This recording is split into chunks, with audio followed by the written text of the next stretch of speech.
brief. As my dad would say, could you load up the first 18 of my slide carousels?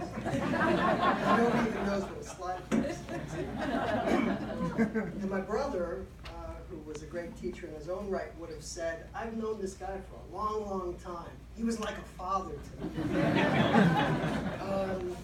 But I think, point of fact, he was like a father to all of us. Early on, I got the sense I was sharing him, which was fun, and I appreciate that. I appreciate that I early on realized I had all these brothers and sisters that I didn't even realize were there. And that's the residents, and if you don't see yourself on this, don't worry. There are pictures of every residence class he ever had in his office.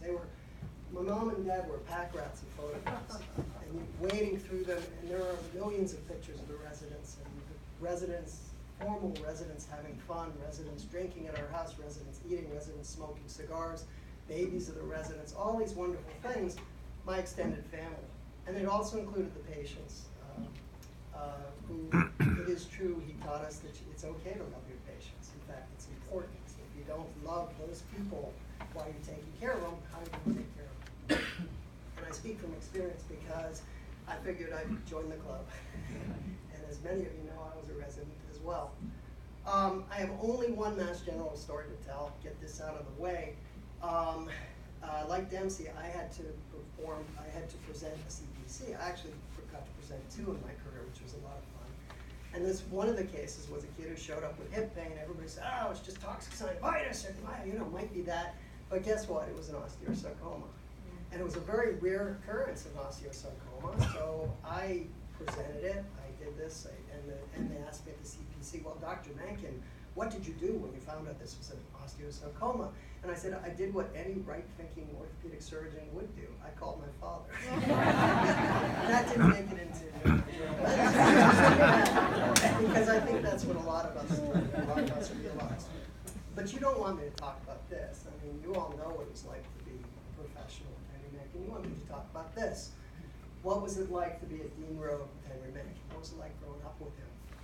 And I hate to disappoint you, but it was exactly the same. There were 2 Henry Mankins in this world. There was Henry Mankin awake and Henry Mankin asleep.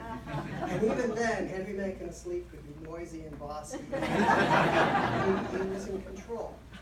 It didn't matter where he was. It didn't matter if he was in front of our beautiful Louis Kronberg, in front of the piano. It didn't matter if he was in a royal presentation in Japan.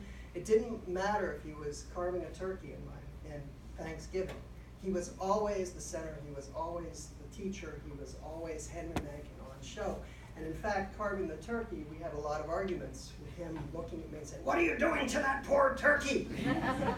Why are you butchering it? Although, point of fact, I actually am a much better turkey carver than him. Please do not tell me. I tell you, we were pack rats of photographs, and so there are many, many, many wonderful photographs of Henry. And it's curious how they line up in a lot of ways. There are a lot of pictures of Henry wearing funny hats, such as this one. This one. There are a curious collection of pictures of Henry choking people. This one. This one. There's even pictures of Henry choking people wearing funny hats.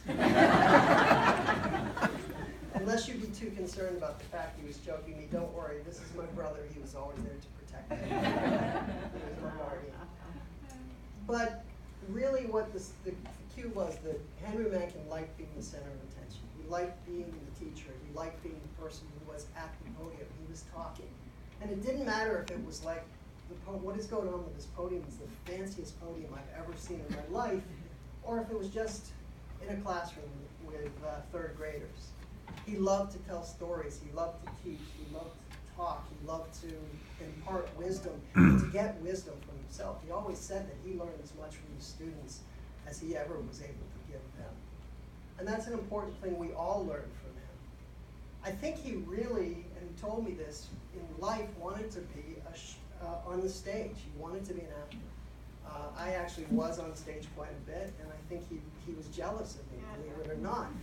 I think that when he did his Heroes Talk, which I'm actually have the tribute, the honor to be able to present in January, I'm going to give a revamped his heroes talk, his grand rounds.